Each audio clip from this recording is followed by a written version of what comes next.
taking over. Let's go. It's Ferrall. Coast to coast. Steaks, chicks, stacks. You and I are going to make a lot of money. It's Ferrall, coast to coast.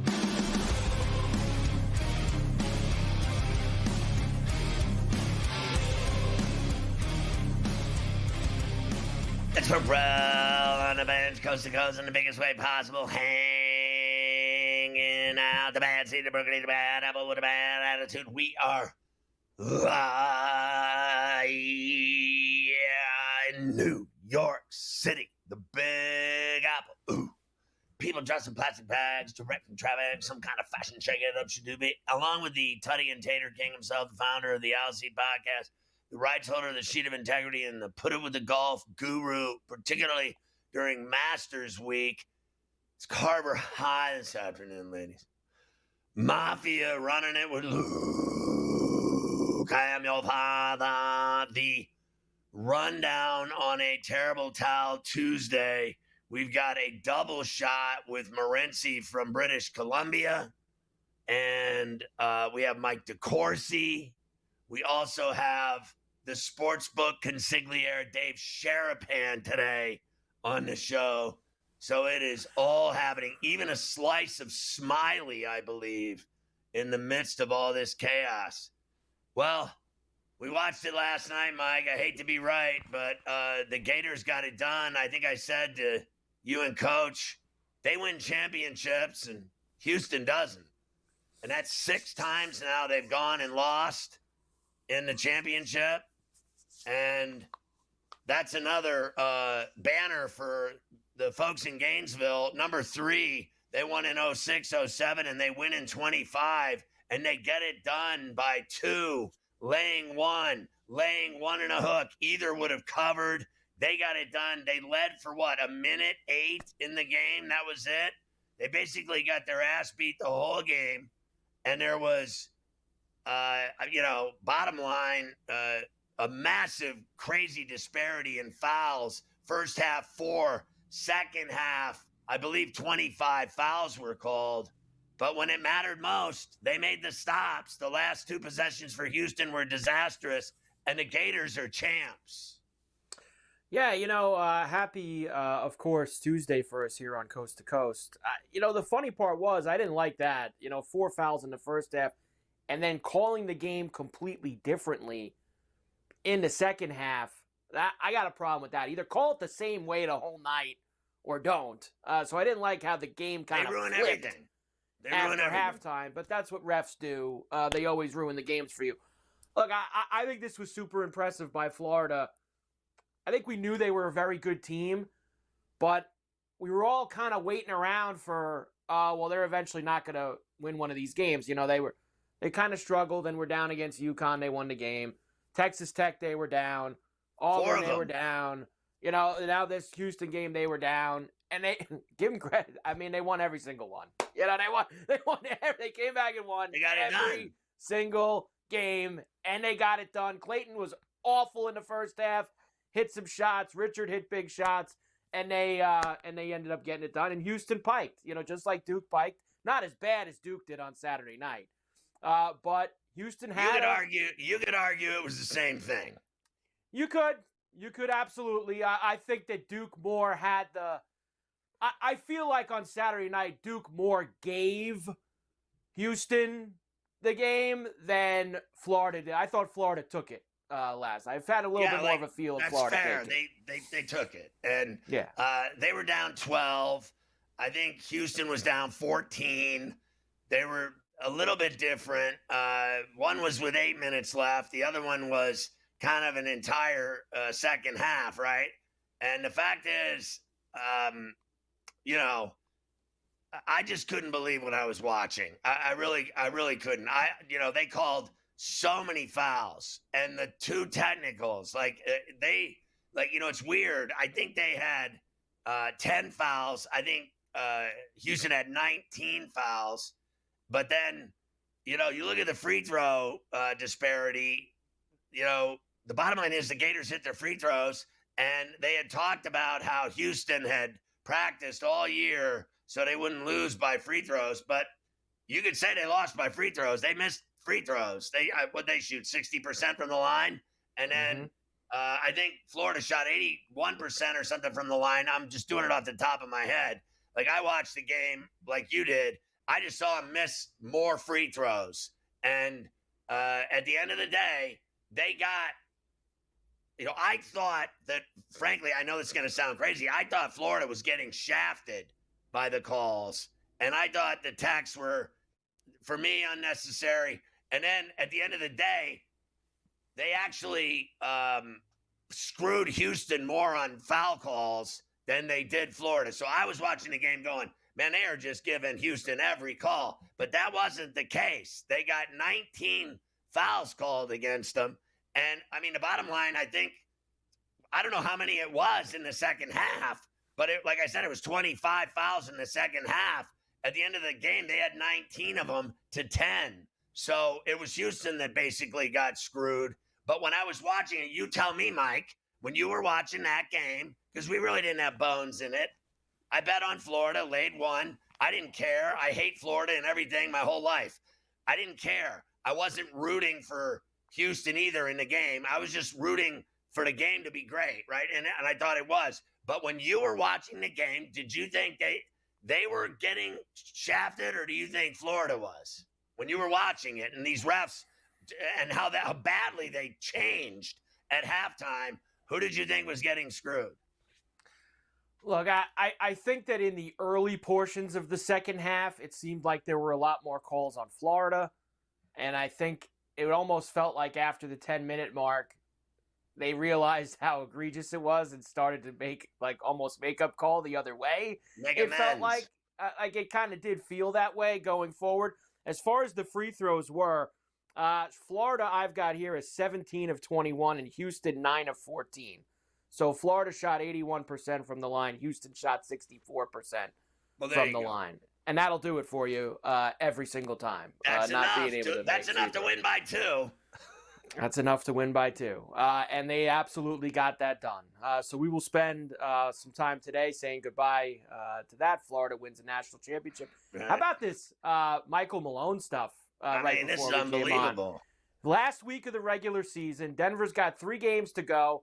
This guy's won an NBA title with them a few years ago. We know they've lost 4 in a row coming down the stretch here, but the Nuggets chop Michael Malone is the head coach. They got rid of the GM booth, too, cleaning house. I mean, they could be they win their last 3 games. They could be the 3 seed on Sunday night. Now, listen, I have to say, like you and I, you ran the clip. Yeah. It was almost like he dug his own grave. He said in that clip, I am not doing my job. I am not doing a good job. We are not winning, and it is on me. I have got to somehow get this team back and save this team, because right now we're a mess and it's my fault. And then like a day later, they fired him. And this makes like the Jenkins firing non-existent. Like we thought that was bad. What was that? With 9 games left, they do this guy and the GM with 3 games left. I got to tell you, I think it's a mistake at this point. I do believe that this will cost them their season. They're not going to what are they going to have a dog coach him now during the playoffs? Who's going to coach him? Is Joker going to be the coach? Like, I don't understand why you do that with 3 games left before the playoffs. It makes no sense to me whatsoever. I don't care what he's done. The guy has won a championship. He's been the coach of the year. Now all of a sudden he sucks.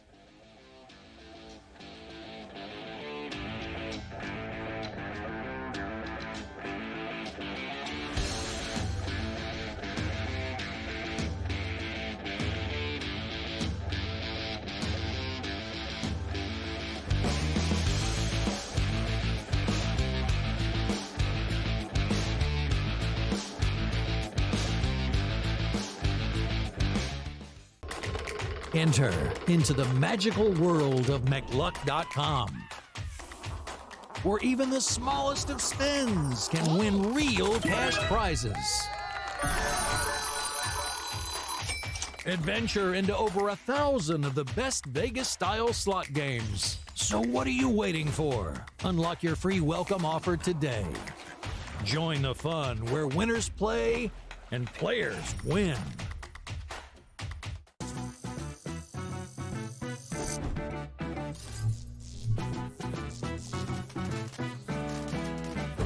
a tip for my fellow golfers and gamers. Do you want to book a golf trip to Vegas? For the best weather, aim for spring and fall. But the best prices, aim for summer and winter.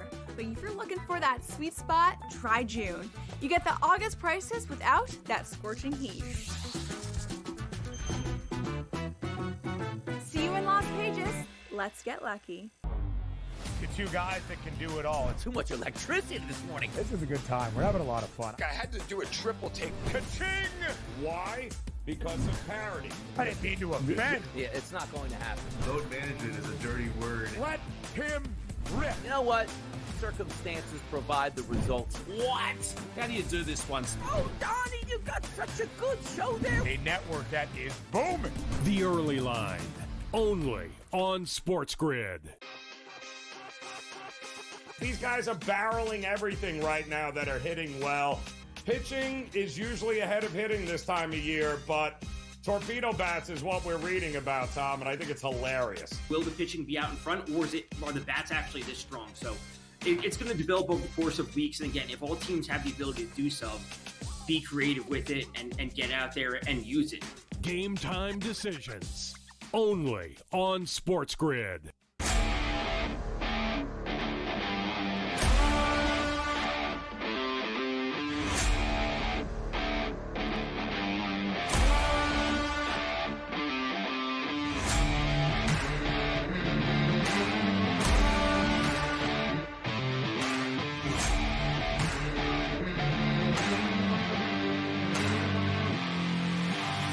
It's smarter to be on SportsGrid.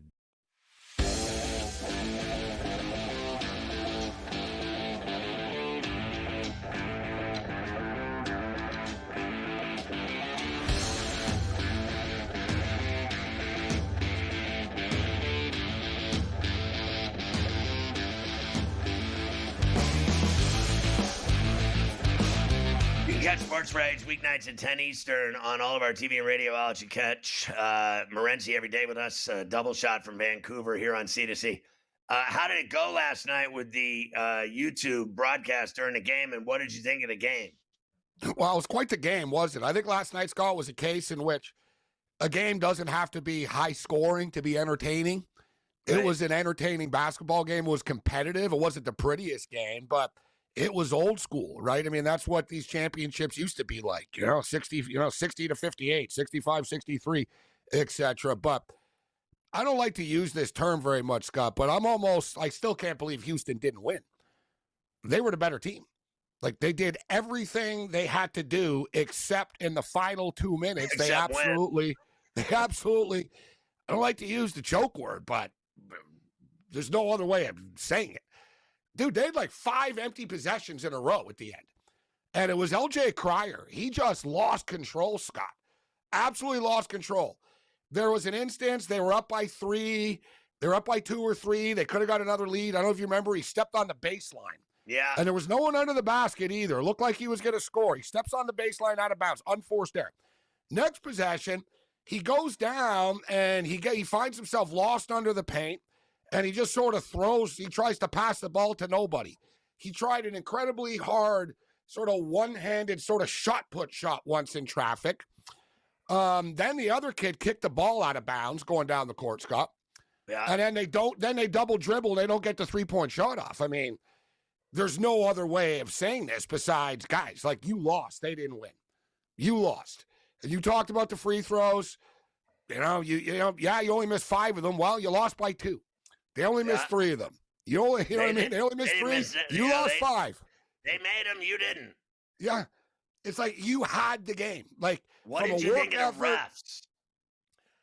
I thought it was kind of strange. I mean, I thought they did a good job in the first half of just letting them play, Scott. I mean, that was the whole thing to me, like, for Houston. I thought Houston was going to have a chance if the refs were going to let them sort of really play, and they did. And you saw that in the first half. And then in the second half, I don't know if, a memo came in, Scott, if a call came in to the refs. Like, who's the boss? Like, the NBA, I get it. The NHL, I get it. Who's the boss of, like, the NCAA refs? I don't know. Like, is it the commissioner? No. Like, I don't, you know what I mean? So I don't really, is the commissioner of the NCAA going to call in at the half and go, you're not calling enough fouls? But it was I don't like even it was. think they have a commissioner. Yeah, exactly. Like, who are the NCAA? And like, who would be the one to tell the refs? But Scott, it was like it was two different crews. You know what I mean? It was like, yeah, we had a new refereeing crew in the second. I was like, whoa, you guys are calling this completely different than you were in the first half.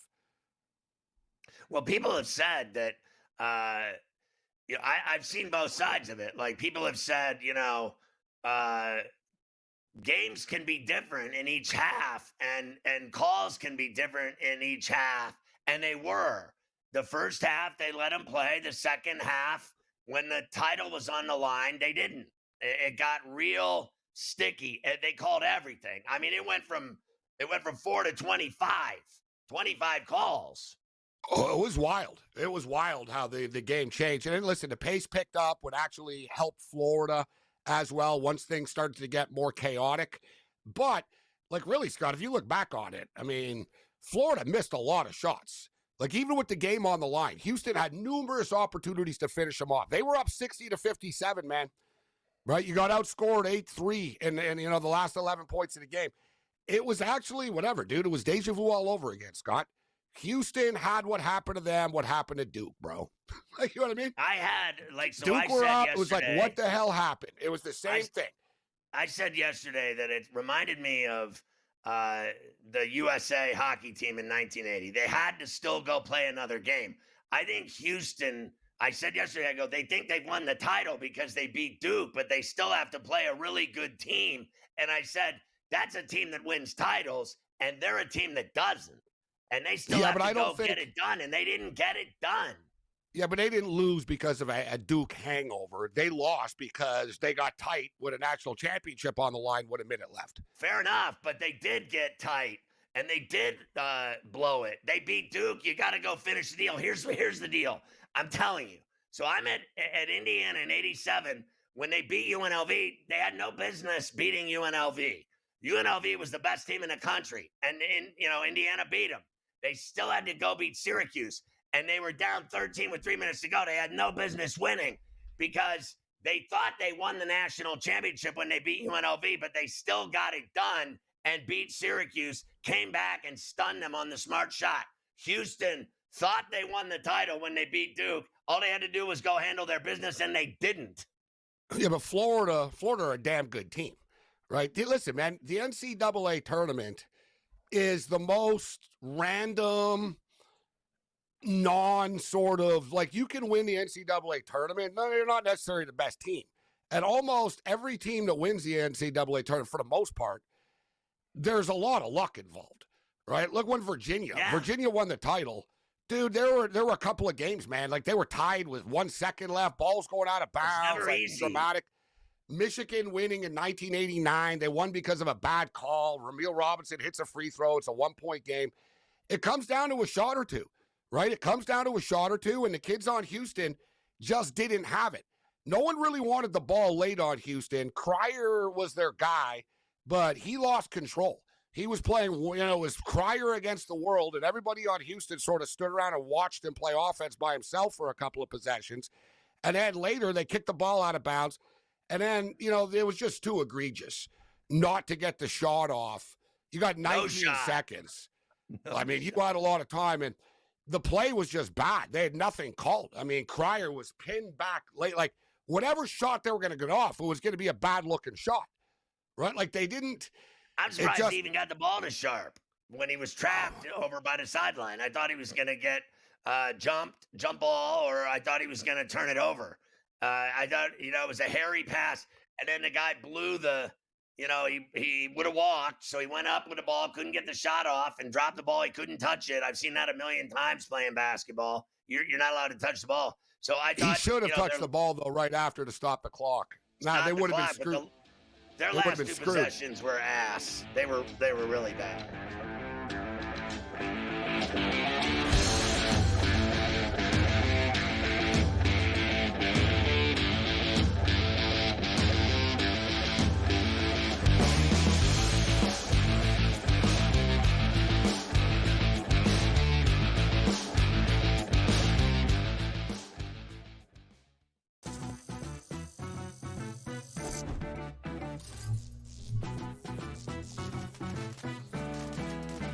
New to casinos and not sure what to play? Well, try blackjack first. It has a lower house advantage compared to other table games, making it especially player-friendly. Now, go get lucky. See you in Las Vegas. Let's get lucky.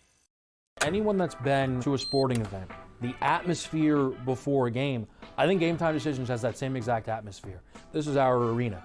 This is what we do. There is going to be an energy to Game Time Decisions that you will feel night in and night out. The excitement you get when you lock your bets in, when you're figuring out what you want to do, we can zone in on the biggest games each night. I want this to be the place that people come to before the games start so they feel as ready as possible to lock in their cards. We are going to hit every single one of those markets that you need to know about. We're gonna go through every single thing, and I've got a great team behind me that's gonna help me get the job done. There is not gonna be a better place, I promise you, than Game Time Decisions to get that new information, react to it, and be able to then bet accordingly. We will have everything at our disposal, and we will use that to our advantage. I'm Kevin Walsh. Tune into Game Time Decisions from 6 to 8 p.m. Eastern on SportsGrid. We know what Chris Sale can bring. I was personally high on Schwallenbach. Smith-Shawver, their other starter, looks okay to kind of bad. They need to I don't want to say tread water, so I think that puts it in a bad light, but that's what they ultimately need to do. They need to tread water until Strider gets back, until Acuna gets back, and maybe it's just part of the team morale mentality that we're not at full strength, we need to kick things into gear once those guys get here. Pro Baseball Today, only on SportsGrid.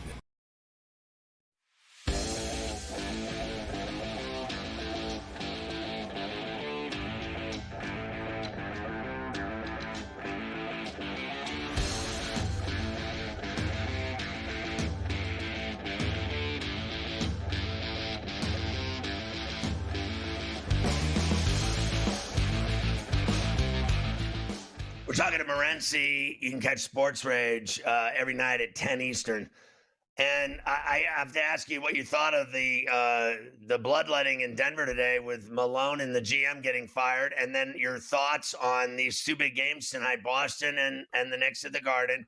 The Celtics have owned the Knicks this year, just killed them. And then the Lakers are playing at Paycom again, back-to-back against OKC. And the Lakers stunned them on Sunday. That line is gigantic today, 15.5 with Oak City laying. What do you think of those two games and the Malone and GM firing? Well, you know what? Anybody who's been following the Denver situation, it's been pretty chaotic and pretty messy behind the scenes. Very similar to Memphis, in which you could see Jenkins just sort of lost control of the room. You've got guys fighting on the sidelines. Nobody's listening to him when he talks. God knows what's going on off the court in Denver as well. Listen, I know that Jamal Murray's been frustrating people. He's not playing, but he's seen, he's out at the casino all the time. Like, they're losing. He doesn't seem to care very much.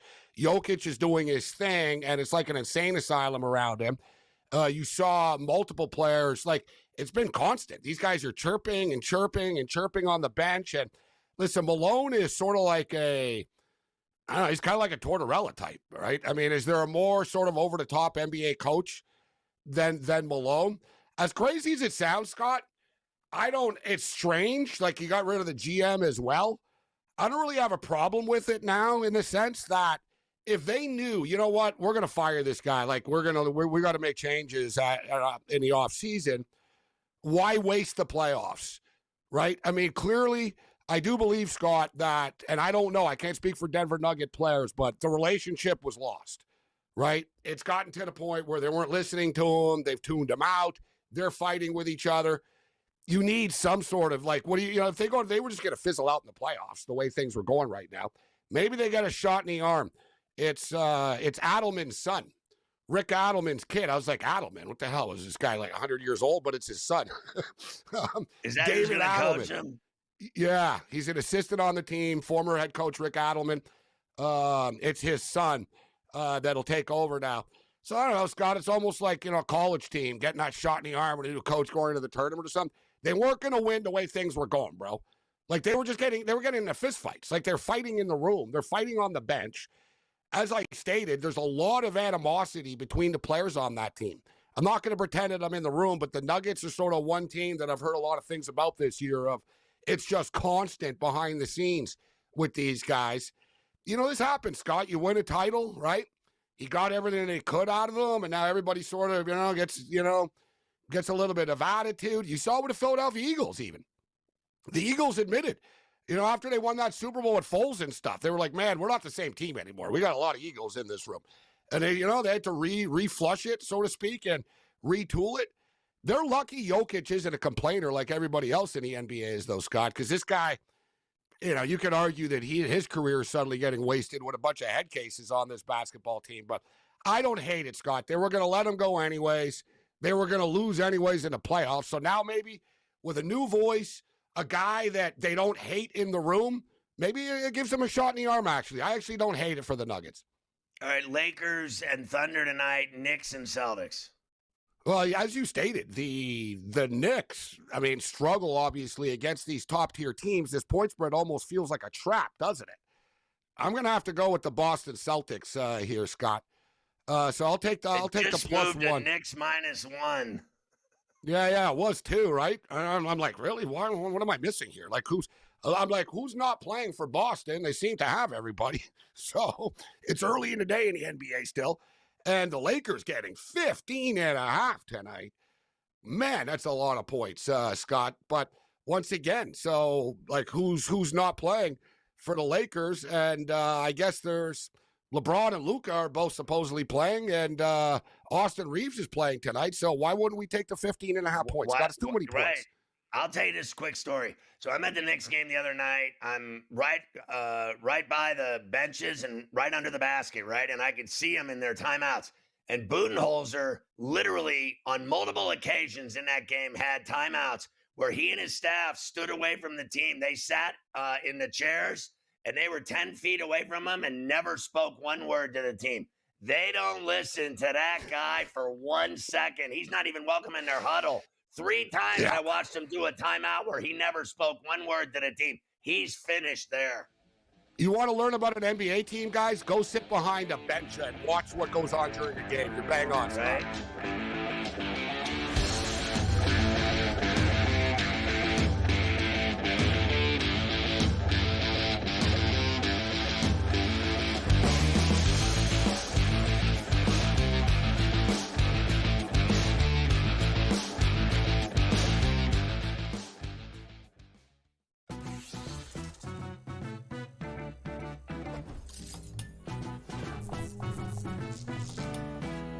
We all know nothing beats the energy of playing live roulette in a casino. But playing roulette online sure does have its perks. At the casino, you'll average 40 to 50 spins per hour. But online, you're looking at 100 to 150. The more spins, the more chance of wins. Now, go get lucky. See you in Lost Pages.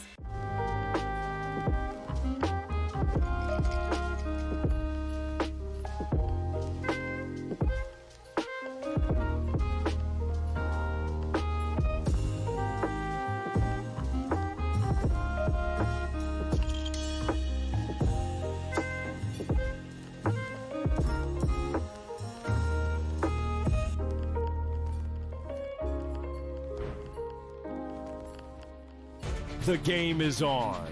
The stakes are high. But the action isn't just on the field. He's rearranging that rim. Get it inside! SportsGrid's in-game live. Your ultimate second screen experience. A little flyer, couple of 15.5 point live line. Every prop, every play, every day. Anything can happen. That's complete chaos. It's smarter to be on SportsGrid. There is going to be an energy to game time decisions that you will feel night in and night out. We're going to go through every single thing, and I've got a great team behind me that's going to help me get the job done. I want this to be the place that people come to. We are going to hit every single one of those markets that you need to know about. There is not going to be a better place, I promise you, than Game Time Decisions. We will have everything at our disposal, and we will use that to our advantage. I'm Kevin Walsh. Tune into Game Time Decisions from 6 to 8 p.m. Eastern on SportsGrid.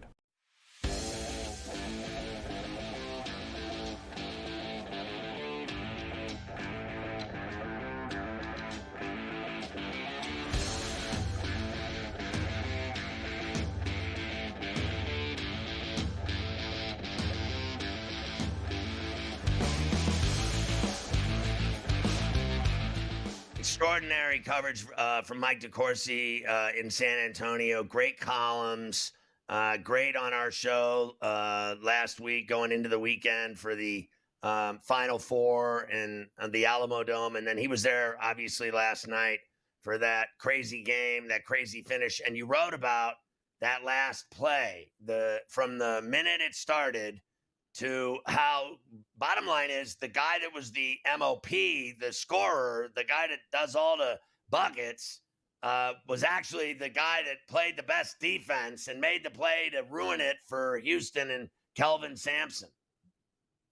Yeah, I found it really interesting that he was able to do that. And I will tell you that it all happened so fast that a lot of us at courtside were like, who was that flashed? Who was that masked man who flashed out and challenged the shot from Emmanuel Sharp and forced him to basically abandon the shot, and it ended up failing? I think in the moment, if Emmanuel had it to reconsider, he would have gone ahead with the shot. It would have been better off to have been blocked.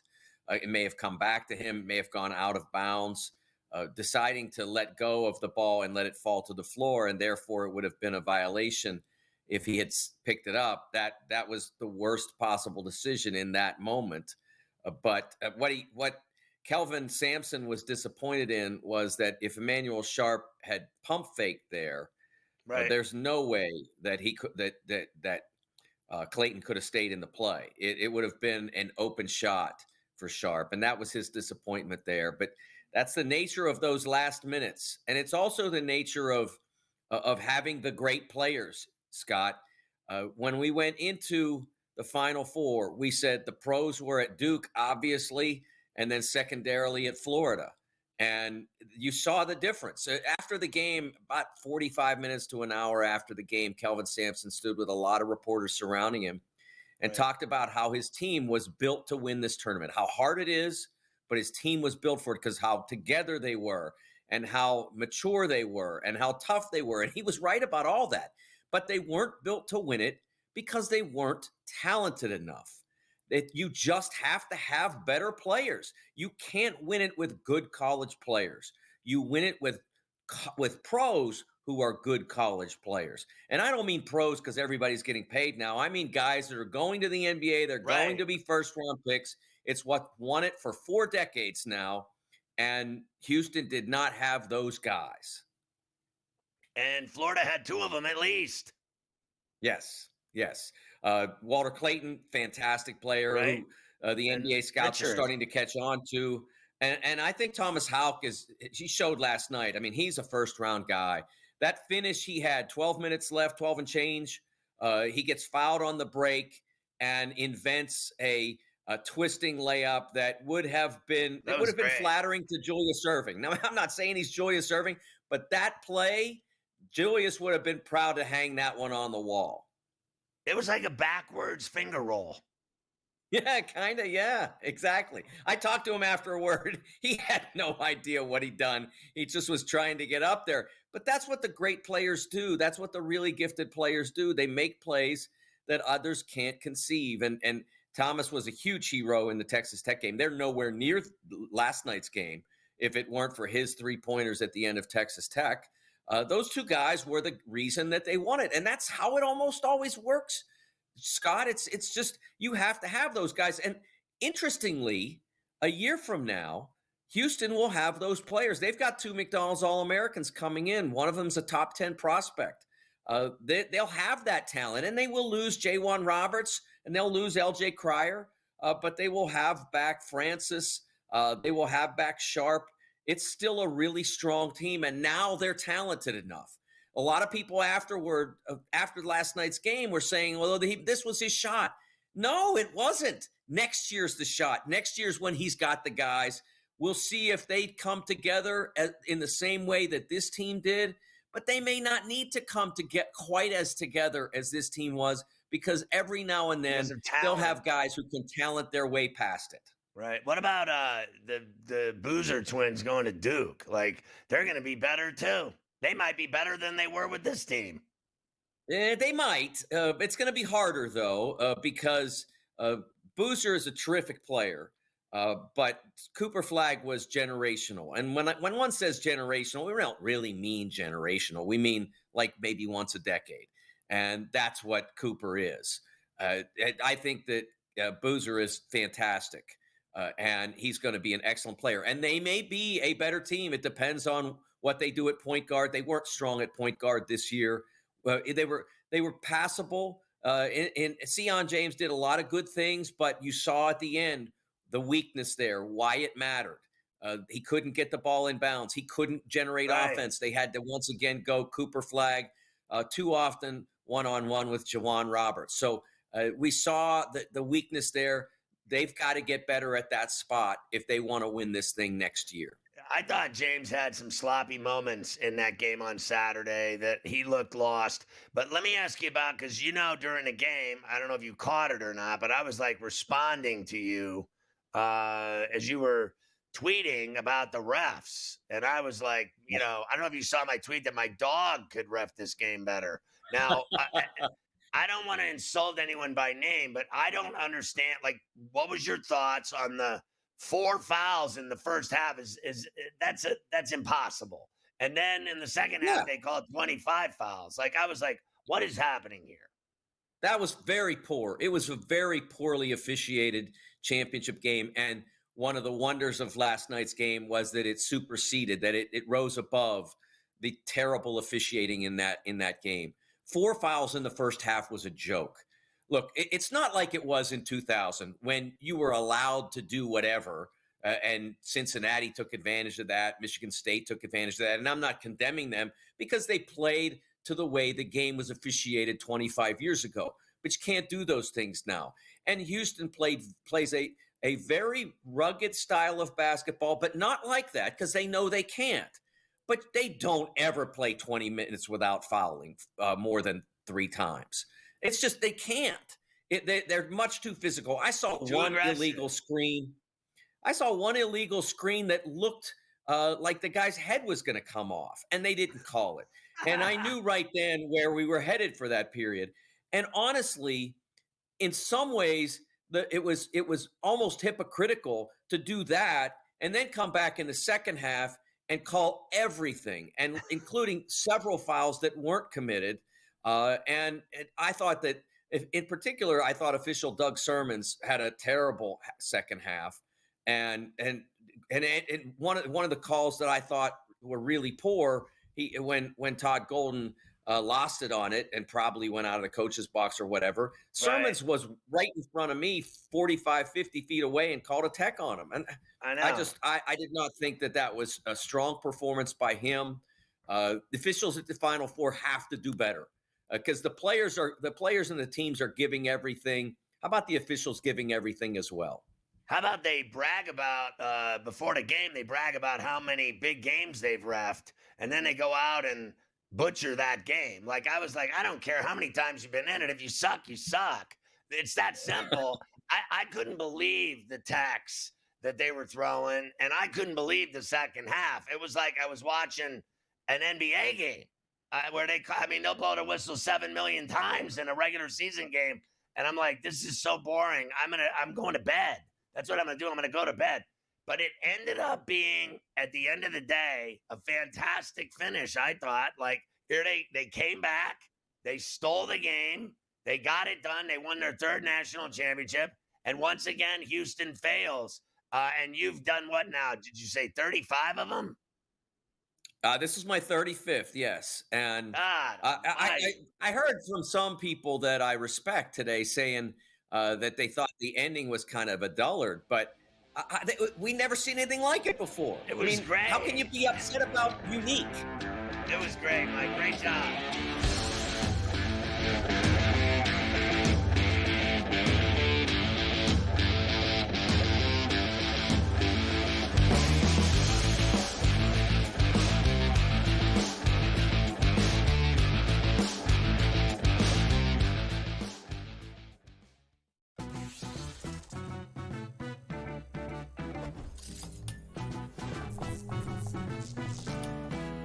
We all know nothing beats the energy of playing live roulette in a casino. But playing roulette online sure does have its perks. At the casino, you'll average 40 to 50 spins per hour, but online, you're looking at 100 to 150. The more spins, the more chance of wins. Now, go get lucky. See you in Las Vegas.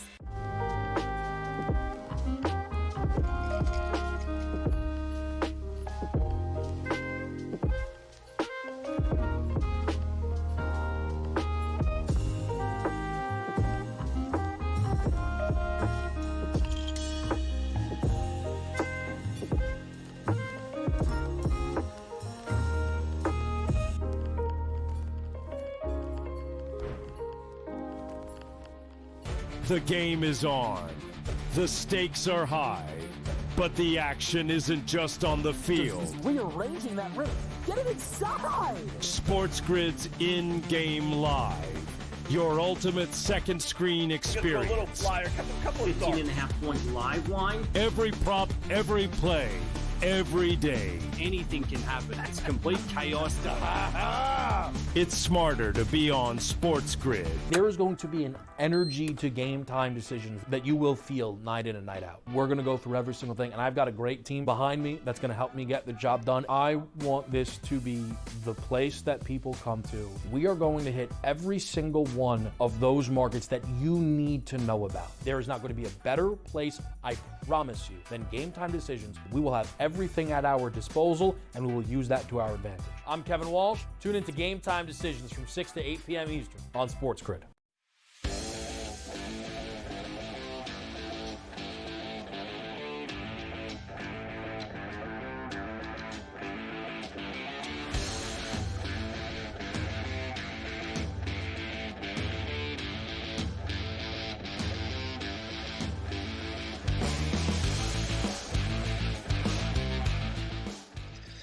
All right, back with Carver High after we talked to Gabe and Mike DeCourcy. Let's relive it. Florida's win for the national championship, Mike. Yeah, why don't we go ahead and do that? Of course, 65-63 was the final last night. Cougars had a chance. Of course, they had a couple of possessions in the final seconds. Problem is, Scotty, they didn't get a shot off. Here's the final one on Westwood One Sports. Pryor staring at Will Richard. Hands it off now to Uzan. Uzan on the right-hand wing. Stops with 7 seconds. Gives it to Pryor. 6 seconds to go. 5 seconds to Sharp. Top of the key. Lost the dribble. He's got to pick it up. It's scooped up by Condon. Condon secures it. And Florida found a way. From 12 down to the school's third national championship in men's basketball. 65-63 the final. The Florida Gators are the national champions once again. Yeah, I don't think that dude knew what he was talking about. He said he got to pick it up. You can't pick it up. You cannot touch that ball. It's automatically a turnover, and the game's over. I thought he called it wrong. He didn't know what he was talking about. He's a great play-by-play guy. I don't even know who it is. Calling a great game, but he didn't know the rule. He didn't know what he was dealing with there. That was a walk. You touch the ball, that's it.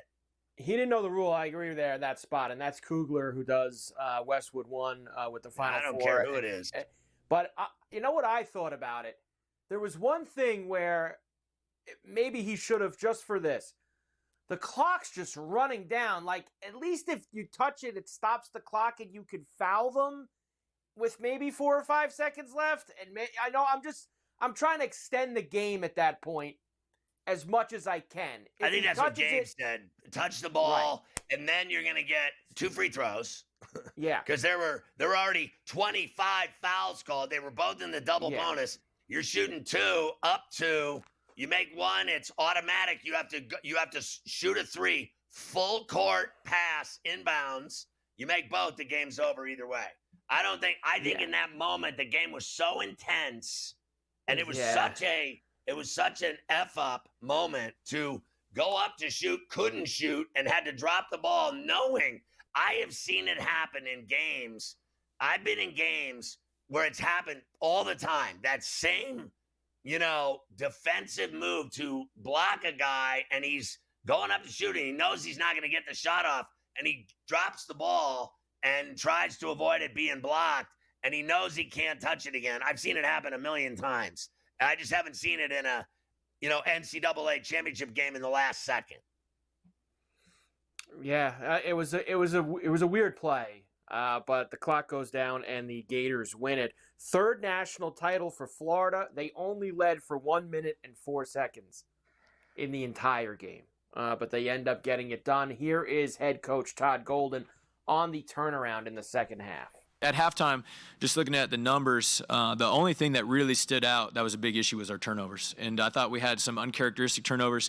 I thought some of those, majority of those 9 turnovers were not forced. They were just, either poor decisions or being sped up offensively. And, we just needed to kind of calm down. Obviously, Houston is the best defensive team in America by the numbers, and we knew it wasn't going to be easy to score on them. We still weren't able to get up and down too much in the second half, but we scored 37.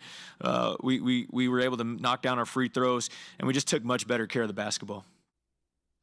Listen, I can't believe where this guy's come from Columbia to winning a national championship at his age. I mean, he's going to be rich. He already is, but now he's really going to be rich. Once you win that thing, it's all over. You know what he is, basically? He's on the same footing, no one will agree with this, but with Tom Izzo. He won a title. That's it. That's all Izzo has is one. This kid's already got one. He's 39. Yeah, he's 39. He's going to be 40 in July, so he's already got himself a championship. He's the youngest coach to win the tournament since Jim Valvano. Yep. Youngest coach since they expanded to 64 teams. So what a victory for Golden. Here he is talking about this said subject, being the youngest coach. I mean, I'm super proud, obviously, but I'm just a piece of this puzzle, I've been able to put together an incredible staff and recruit great student athletes over these last 3 years. And, we've stayed the course all year and worked really hard. And, my best answer is I'm just really proud. I'm proud to be the head coach of Florida. I'm proud of the way our players performed. Proud. And I'm proud of the way our staff prepared our guys to become national champions.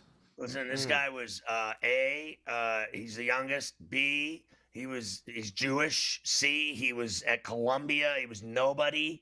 D, he went to Florida and he's been accused of all kinds of, Title IX and harassment, sexual accusations against him. He got cleared of all of that, and then still, in the midst of all that, went out and won a national championship. I mean, it's like a movie. It really is when you think about it, with what he's done. Todd Golden and the Gators back on top. Walter Clayton Jr. wins the tournament's most outstanding player. He was excellent, of course, throughout their entire run. Clayton Jr., Will Richard, L.J. Cryer, Juwan Roberts, Cooper Flagg were named the all-tournament team. Congratulations to them. And Florida is the only champion in the last 20 years to overcome a deficit of 9 or more points in the Elite Eight, the national semis, and the title game to go on and win it. Amazing job by them in all of those games. The one, honestly, that out of all 3 of those wins, I'm not going to lie to you, I still, the Texas Tech one is the one I can't believe they won. Because I thought I can't believe they won that game. They were down 10. Tech yacked that up. I can't believe they won that game. But look, I had them to go to the Final Four, and I still can't believe they got to the Final Four. And, they should have lost to Texas Tech, but they didn't. They should have lost to Houston, but they didn't. Nope. Simple as that. It's simple as that. And there is always, of course, a loser on the other side. We'll hear from Kelvin Sampson when we come back on not getting a shot in the last 2 possessions, not even getting an attempt to try to tie that game or take the lead. We'll hear from Sampson and then give you the odds for next year. Next year's tournament.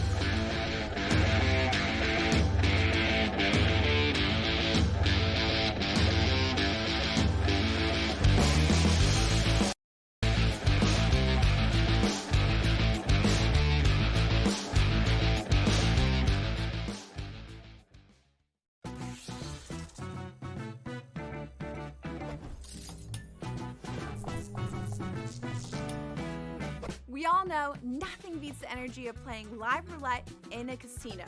But playing roulette online sure does have its perks. At the casino, you'll average 40 to 50 spins per hour, but online, you're looking at 100 to 150. The more spins, the more chance of wins. Now, go get lucky. See you in Las Vegas.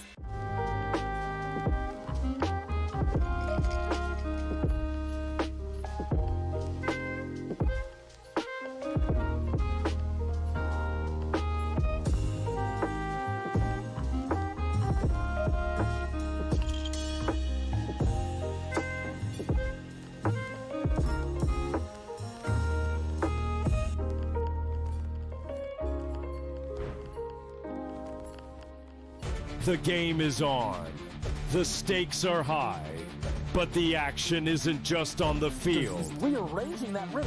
Get it inside! SportsGrid's in-game live. Your ultimate second screen experience. A little flyer, couple 15.5 point live line. Every prop, every play, every day. Anything can happen. It's complete chaos. It's smarter to be on SportsGrid. There is going to be an energy to game time decisions that you will feel night in and night out. We're going to go through every single thing, and I've got a great team behind me that's going to help me get the job done. I want this to be the place that people come to. We are going to hit every single one of those markets that you need to know about. There is not going to be a better place, I promise you, than game time decisions. We will have everything at our disposal, and we will use that to our advantage. I'm Kevin Walsh. Tune into Game Time Decisions from 6 to 8 p.m. Eastern on SportsGrid.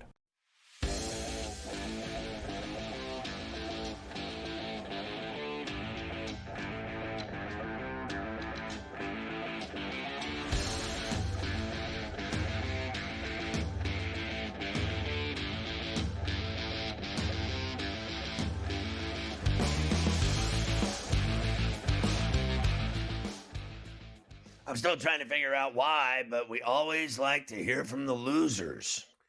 Well, look, it is what's the end of the season. It's a long road for everybody, including the loser, especially for Kelvin Sampson, who took a very long time to get to this moment, and now back to the drawing board. Here he is on the tough loss. I told our guys after the game to be disappointed you lost, but do not be disappointed in your effort. Words to live by. Defending Florida is difficult. They got a really, really good team. Coach Golden runs great schemes over there, but we guarded them. We held that team to 65 points. I thought if we held Duke to under 70, we'd have a good chance to win. And I felt like if we held Florida under 70, we'd have a good chance to win. Saturday, we found a way to win. Tonight, maybe not so much. I'd say not so much. You got that not right. so much. And then, how about not getting a shot on the last couple possessions? I mean, come on, Coach. Yeah, I'm just going through those last two possessions more than anything else. It's incomprehensible in that situation. We couldn't get a shot. Gotta get a shot. We're down 2, and obviously we didn't need a 3. So listen, this is my worst recurring nightmare. So I go to these high school games of my daughter Chop, and they constantly have possessions with no shot. I mean, just like 15, 20 times a game. And I'm like, when I get in the car with her after the games, I'm like, you guys don't even get a shot off. You're so awful. Like, you can't even pass it and someone chucks a shot. Like, even a bad shot. Can I get any kind of shot? Is there anything worse in basketball than watching teams that need to get a shot off and they can't even get a shot off? Like, there's nothing worse. Like, you suck when you can't get a shot off. And, you can tell that's what upset him the most. They had 2 possessions in a row with no shot. No shot. Not a no shot at winning. No shot at taking the lead. No shot at all. Like, you have no shot, you can't win. Like, I'm watching this kid play ball, and I'm like, you guys don't even get a shot off. Like, that's how horrible you are. You pass the ball around until you make a mistake. You've heard me off air, what I call it. I can't even say it on the air, I'll get fired. What I call that offense, that scheme where they pass it around. You know what they do? They do that at middle school and grade school. Pass it around until somebody drops it out of bounds. They don't even get a shot off. Like, they pass it 9 times. Is there anything worse? I need 1 or 2 passes, a cut in a bucket, and a shot. I don't even care if they miss. You got to get a shot off. You don't get a shot off, you see what happens. You lose. You lose. You got to get some better shots. There's no question about that. All right, a coast-to-coast tradition unlike any other. The day after someone wins a championship, we got to already go and look at who's the favorite for next year. And it is Duke, of course, with the Boozers coming in 10-1 for them. Then Houston, Louisville in the 3-hole. Purdue, Kentucky, BYU with that kid that they're going to pay like $7 million to. They're on the board. I like them. They got a shot. On Arkansas, Kansas. I will let you know a couple that aren't on that list. Let's see here. UConn 18-1. Florida, the defending champions, 25-1. Gonzaga 30-1. UCLA 30-1. Indiana 50-1 on the big board going into next year. His first year in Bloomington DeVries. Look, Duke and Houston are going to be the 2 best teams in America. I think the rest of that list is throwing darts. But I already know Duke and Houston are going to be incredible. In fact, I think they can both go back to the Final Four instantaneously. Just remember, in today's day and age, things can change rather quickly. When we did this a year ago, when they opened these odds 1 year ago, Florida, who won last night, opened at 60-1. And they won the national championship because of how they rebuilt the team. So you're saying the Hoosiers have a chance? I'm saying that's less than what Florida was 60-1 a year ago when the season ended, and they won. So Indiana's 50. They got a chance. They got a shot. And we got a chance. Else. Guys got to work the portal, and anything can happen over there in Bloomington. I'm excited now.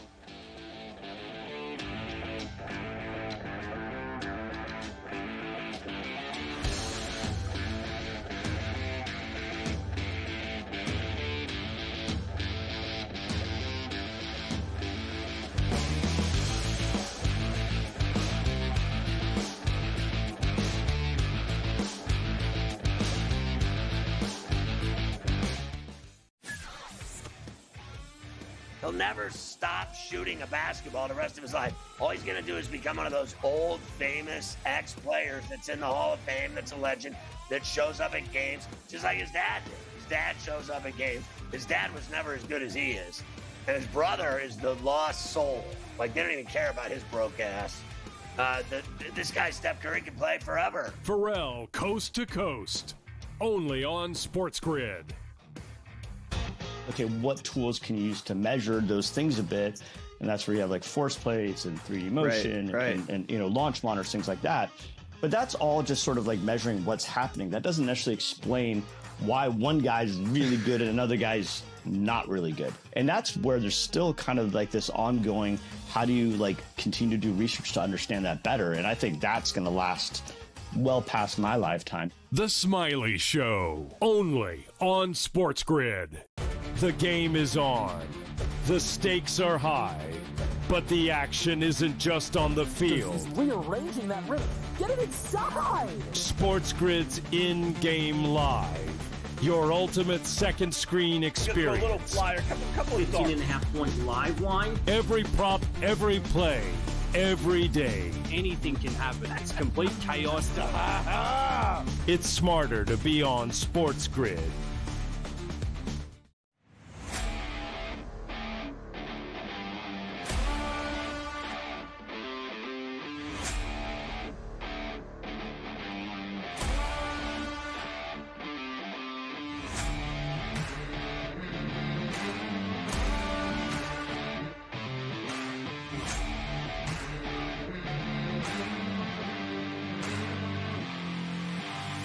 It's smarter to be on SportsGrid.